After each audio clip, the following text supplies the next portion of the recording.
Hello everyone, विकसित युवा के चैनल में आप सभी का बहुत बहुत दिल से स्वागत है। आज हम बात करेंगे कुछ ऐसी जॉब पोस्टिंग्स की जो कि सेंट्रल गवर्नमेंट में भी है, वीडियो एडिटिंग की, कॉपीराइटर की और कुछ प्राइवेट जॉब्स भी हैं। देखिए, कई लोग कहते हैं कि मार्केट में जॉब्स नहीं है, रिसेशन चल रहा है, कंपनीज फायर कर रही हैं। कुछ हद तक ये बात सच है, लेकिन बहुत सारी अफवाहें भी होती हैं जिस पे कि आपको विश्वास नहीं करना होता। तो इससे पहले कि हम आगे बढ़े, अगर आपने अपना रिज्यूमे नहीं बनाया है तो आप हमारी ये वाली लिंक्डइन पोस्ट पे जाकर के देख सकते हो। यहाँ मैंने पूरा एक्सप्लेन किया है कि किस तरह से आप नया रिज्यूमे बनाते हो, तो क्या क्या चीज़ें आपको ध्यान रखनी होती हैं, कैसे आप अपना करियर पार्ट डिफाइन करते हो। अगर आप अपना फ्यूचर आगे एचआर के रोल्स में देख रहे हो तो एचआर कितनी तरह के होते हैं, उनको कौन कौन से पॉइंट्स ध्यान रखने चाहिए। अगर आप लर्निंग एंड डेवलपमेंट में जाना चाहते हैं, यानी कि अगर आपका ट्रेनिंग देने में आपको अच्छा लगता है, that is your passion and profession that you can pursue further, you can follow that. Resume में आपको क्या क्या चीज़ें डालनी चाहिए, क्या क्या नहीं डालनी चाहिए। जैसे कई लोग मैं देखता हूँ कि वो अपने पेरेंट्स की information, blood group information, full address डाल देते हैं। वो नहीं रिक्वायर होता एक रिज्यूमे में। सामने वाले को आप कोई अपना मैरिज बायोडेटा थोड़ी ना शेयर कर रहे हो, रिज्यूमे है तो रिज्यूमे ही रखिए उसे। फिर उसके बाद आपके पास आगे आ जाते हैं कि किस तरह से आपको अपना एक्सपीरियंस मेंशन करना है। कई लोग अपने टास्क मेंशन करते हैं कि वो जॉब पे क्या क्या काम करते हैं। नहीं, रिज्यूमे के अंदर हमेशा आपका एज, यानी कि आपकी जो आफ्टर वैल्यू ऐड करता है आपके काम में, कि कोई प्रॉब्लम थी, वो आपने प्रॉब्लम कैसे सॉल्व की, तो आपको ये वाला पार्ट रखना चाहिए। ना कि आपको ये बताना चाहिए कि मैं सॉफ्टवेयर बनाता था, सॉफ्टवेयर इंजीनियर था। वहाँ ये बताओ कि क्या सॉफ्टवेयर बनाया था, उस सॉफ्टवेयर से क्या प्रोडक्टिविटी हासिल हुई थी, क्या रिजल्ट उस कंपनी को मिला था, क्या उस कंपनी ने और सेल्स ग्रोथ कर पाई थी, या फिर उस सॉफ्टवेयर से काम ऑटोमेट हो पाया था जिससे कि मैनुअल जो आवर्स थे या जो एक्स्ट्रा उनको एम्प्लॉयज़ हायर करने थे वो नहीं हायर करने पड़े थे, यानी कि कॉस्ट सेविंग हुई थी। तो उस तरह से करके आप उसमें दिखा सकते हैं जिससे कि सामने वाला का जो इंप्रेशन होता है वो बहुत ही अच्छा जाता है। फिर उसके बाद हमने यहाँ पे कई चीज़ें डिस्कस की हैं कि किस तरह से आपका जो रिज्यूमे पुराना है, नया है, तो वो कैसा होना चाहिए। अगर आपको भी 1-to-1 सेशन चाहिए, I am providing absolutely free sessions in the month of January. अगर आपको चाहिए तो जस्ट डीएम कीजिए, I will reach out to you. And उसके बाद यहाँ पे मैंने कुछ मेन रिसोर्सेज भी बताए हैं कि कैसे आप अपना रिज्यूमे बना सकते हैं, रिज्यूमे कैसा होना चाहिए। उसके अलावा बहुत सारी ऐसी चीज़ें हैं कि ऐसे कौन से एचआर है जिन्हें आप लिंक्डइन पे फॉलो कर सकते हैं, जहाँ से आपको फर्दर अपडेट्स मिलते रहेंगे। चलिए वापस चलते हैं अपनी वीडियो पर।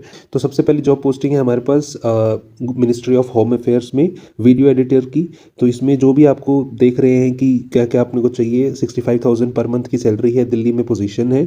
और मेन चीज़ जो यहाँ पर है कि आपको 1 साल का हैंड्स ऑन एक्सपीरियंस होना चाहिए किसी भी यूट्यूब चैनल का। अगर आपने एडिटिंग किया है, 1 साल से कर भी रहे हैं, तो भी आप उसमें अप्लाई कर सकते हैं। इंग्लिश और हिंदी दोनों में कमांड अच्छी होनी चाहिए। कैसे अप्लाई कर सकते हैं, ये मैंने आपको गूगल फॉर्म का लिंक इसमें दिया है। आप ये चैनल ज्वाइन कर सकते हैं और यहाँ पे जाकर के अप्लाई कर सकते हैं। विकसित युवा का चैनल का लिंक मैं आपको कमेंट्स में दे दूंगा, you can easily join and apply over here. Next position है कॉपीराइटर की। कॉपीराइटर कौन होता है, जैसे कि न्यूज़ लिखना, या किसी के लिए आप कोई ऐसी एजेंसी में काम कर रहे हैं जिसमें कि आपको उनके लिए कोई लेटर ड्राफ्ट करना पड़ सकता है ना। तो आपको वो बहुत सारी चीज़ें ऐसी करनी होती हैं जिसमें कि आपको गवर्नमेंट ऑफ इंडिया हायर कर रही है, और ये भी मिनिस्ट्री ऑफ एक्सटर्नल अफेयर्स में ही है। अगर बात कर लें कि ऐसी कौन कौन सी मतलब मेन जॉब है, या फिर इसमें हम इसको ओपन कभी करके देखते हैं कि इसमें जॉब रिस्पॉन्सिबिलिटी क्या रहती है, तो उसमें आप देख पा रहे हैं यहाँ पे लिखा हुआ है कि आपको 3 साल का कंटेंट क्रिएशन में अनुभव होना चाहिए, एसईओ की बेस्ट प्रैक्टिस होनी चाहिए, सर्च इंजन ऑप्टिमाइजेशन में, यानी कि जिसने अगर डिजिटल मार्केटिंग का भी कोर्स कर रखा है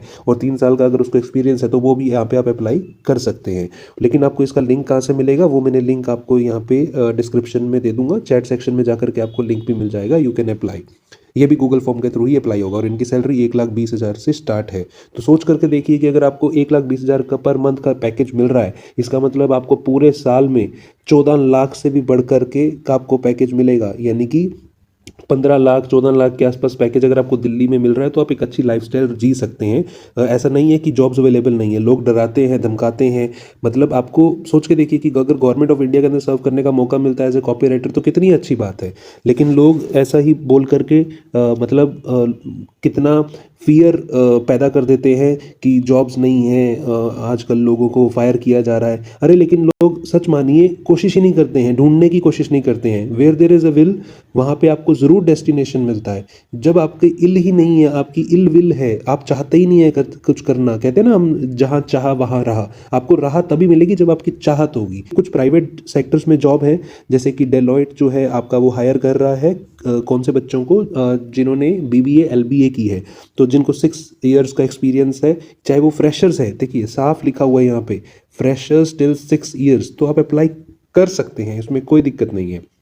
उसके बाद अगर हम आगे बढ़ते हैं कि इसमें क्या क्या चाहिए आपको, ये पूरी जॉब रिस्पॉन्सिबिलिटी इन्होंने नीचे लिखी हुई है जो आपको रूटीन में काम करना होगा। तो बेसिकली बहुत सारी ऐसे लेजिस्लेटिव प्रोसीजर होते हैं, डॉक्यूमेंटेशन राइटिंग, ठीक है, क्लाइंट से बात करना, उनको जो रिक्वायरमेंट्स है डिलीवर करना। तो डिलॉयट अगर जिसको नहीं पता है तो डिलॉयट एक बिग फोर कंपनीज का पार्ट है, जैसे EY, KPMG, डेलॉयट, गोल्डमैन सैक्स। तो मतलब ये पूरे के पूरे ग्लोब के अंदर टॉप 4 से 5 ऐसी कंपनी कंसल्टिंग में आती हैं जो कि आज के टाइम पर मार्केट में बहुत डिमांडेड है। तो इनका रेज्यूमे बनाना, अगर किसी भी तरह से आपको कोई हेल्प चाहिए तो मैंने आपको दिखाया था कि आप रेज्यूमे कैसे बना सकते हो, और अगर कुछ भी रखता है तो आप हमसे भी कॉन्टैक्ट कर सकते हो। यहाँ पे कई जगह हम अपनी ईमेल भी देते हैं कि अगर आपको रेज्यूमे से रिलेटेड कोई हेल्प चाहिए तो आप हमसे कॉन्टैक्ट कर सकते हैं। उसके बाद आती है हमारी next position, record to report, जो कि जेनपेक्ट हायर कर रही है। जेनपेक्ट एक ऐसी कंपनी है जो कि न्यूबीज़ को, जो फ्रेशर होते हैं, उनको बहुत ही अच्छा मौका देती है। लेकिन अभी इसको यहाँ पे 2 साल के एक्सपीरियंस के साथ लोगों के लिए हायरिंग चल रही है। बीकॉम और BBA अगर आपके पास है तो आप अप्लाई कर सकते हैं। गुड़गांव और नोएडा के अंदर हायरिंग है। आपको कैसा काम आना चाहिए? General accounting, general entries pass करना है, उनके अकाउंटिंग प्रिंसिपल पता होना चाहिए, मंथ एंड क्लोजिंग एक्टिविटी अगर आपको ये थोड़ा बहुत भी पता है तो भी चल जाएगा, आप अप्लाई कर सकते हैं। Bank reconciliation, general ledger reconciliation and accruals. तो अकाउंट्स बैकग्राउंड यानी कि कॉमर्स, BCom, MCom, MBA वाले इसको अप्लाई कर सकते हैं। इनकी स्टार्टिंग सैलरी जो मैंने देखा है वो लगभग 30,000 के आसपास होती है, लेकिन अगर आप इससे भी ज़्यादा एक्सपेक्ट कर रहे हैं तो आई वुड से कि 40,000 तक शायद ये मैक्सिमम करते हैं, दे सकते हैं। लेकिन फिर भी देखिए, something is better than nothing. If you are unemployed you can apply. अगर अदरवाइज अगर आप स्विच भी करना चाह रहे हैं, कहते हैं ना कि एक सिटी से दूसरी सिटी में जाने के लिए कई बार ज़रूरी भी होता है, स्विच भी करना होता है, तो Genpact offers a good work environment. तो ऐसा है, आप यहाँ पे अप्लाई कर सकते हैं। सीधा ही आप HR को ईमेल कर सकते हैं। नॉट रिक्वायर्ड कि आपको जाके किसी पोर्टल पे अप्लाई करना है, लेकिन ध्यान रखिए आप अपना जो है इंटरव्यू 10 जनवरी तक जो है ये कंडक्ट करेंगे। Naukri.com पे कई बार ये मास हायरिंग भी करते हैं, जूम मीटिंग पे शेड्यूल करते हैं, तो आपको उस मीटिंग में रहना होता है। तो आप वहाँ पे 1 2 3 राउंड आपके उसी टाइम हो जाते हैं, और नेक्स्ट राउंड में आपको सीधा मैनेजर के साथ बिठाया जाता है ताकि आपकी हायरिंग फटाफट जल्दी जल्दी की जा सके। चलिए मूव करते हैं नेक्स्ट। अगली पोजीशन आपकी senior analyst finance position, Gurgaon के अंदर। देखिए, गुड़गांव के अंदर बहुत सारी ऐसी पोजीशन IT फर्म के अंदर मिलती रहती हैं, लेकिन जो ये हमारी पोजीशन है वो मास्टर कार्ड में है। मास्टर कार्ड आज हर कोई यूज़ करता है। आपका जो बैंक ATM कार्ड है, आपने देखा होगा रुपए, रुपए तो चलो अब लिखा आने लगा है, लेकिन आज से 3-4 साल पहले की अगर बात करें तो वीज़ा और master card dominated monopoly market के अंदर रखती हैं, आज भी रखती हैं। अगर आपको कोई इंटरनेशनल ट्रांजैक्शन करनी है, क्रेडिट कार्ड आज भी आपके मास्टर कार्ड के ही चलते हैं। फिर अगर हम आगे बात करें कि इनमें क्या चीज़ की पोजीशन के लिए हायरिंग कर रही हैं, आपको फाइनेंशियल एनालिस्ट के रूप में हायर किया जाएगा। आपके पास क्या क्या होना चाहिए, यानी कि अगर आपने पढ़ाई कौन सी की होनी चाहिए तो वो हम बात कर लेते हैं। सीधा नीचे जाएंगे, यहाँ पे रोल्स एंड रिस्पॉन्सिबिलिटी लिखी है कि आपको फाइनेंशियल प्लानिंग करना होगा, बजटिंग फोरकास्टिंग का काम होगा, यानी कि फ्यूचर में, मतलब अगर आप इस मंथ में हो तो नेक्स्ट मंथ में आपको कितना मतलब कि जो भी आपका फाइनेंस की फोरकास्टिंग करनी होती है। फोरकास्टिंग मतलब कि कितनी सेल्स के रिलेटेड भी हो सकती है, मटेरियल प्रोक्योरमेंट के रिलेटेड भी हो सकती है, B2B ट्रैवल सेगमेंट यहाँ पे स्पष्ट लिखा है इस चीज़ का। तो इनके इंटरनल काफ़ी सारे ऐसे प्रोसेस होते हैं जिसके लिए वो हायर करते हैं, और आप जिसको रिपोर्ट करोगे, आप सीनियर लेवल के रिव्यू दोगे, CEO और CFO के अपडेट उसमें अपडेट करोगे, PPTs बनानी होंगी आपको, एडहॉक टास्क दिए जा सकते हैं। और जो मेन चीज़ है कि आपके पास क्वालिफिकेशन क्या होनी चाहिए, तो वो आप देख पा रहे हैं स्क्रीन पे कि आपको कम से कम CPA, MBA या चार्टर्ड अकाउंटेंट CA होना जरूरी है। अगर आप CA नहीं है, CPA है तो भी अप्लाई कर सकते हैं। CPA और चार्टर्ड अकाउंटेंट में कोई भी नहीं है तो आप MBA आप अप्लाई कर सकते हैं। अगर आप MCom फाइनेंस में हैं, देखिए इन्होंने लिखा तो नहीं हुआ, लेकिन अप्लाई करने में दिक्कत ये कि क्या है कि कोई आपको जेल थोड़ी ना हो जाएगी, कोई आपको गलत थोड़ी ना बोल देगा। कई बार ऐसा होता है कि लोगों को पता नहीं होता, HRs को भी पता नहीं होता कि अगर वो MBA लिख दिया तो MCom वाले के पास MBA से भी ज़्यादा क्वालिफिकेशन हो सकती है, क्योंकि MCom एक बहुत ही वास्ट टर्म है, मास्टर ऑफ कॉमर्स। MBA तो सिर्फ मास्टर ऑफ बिजनेस एडमिनिस्ट्रेशन है कि आपको बिजनेस चलाने की नॉलेज दी जाती है, लेकिन MCom के अंदर तो आपको पूरा कॉमर्स ट्रेड इंडस्ट्री आ जाता है। जरूरी नहीं है कि आपको रिस्पॉन्स आएगा या नहीं आएगा, लेकिन मान के चलिए कि something is better than nothing, right. Sorry, Hyperion और ओरेकल के आपको नॉलेज होना चाहिए। ओरेकल एक अकाउंटिंग सॉफ्टवेयर है, बहुत सारे मतलब क्लाउड सॉफ्टवेयर है जिसमें कि यूज होता है। बिजनेस इंटेलिजेंस टूल जैसे कि पावर BI, टैबल्यू की आपको जानकारी होनी चाहिए।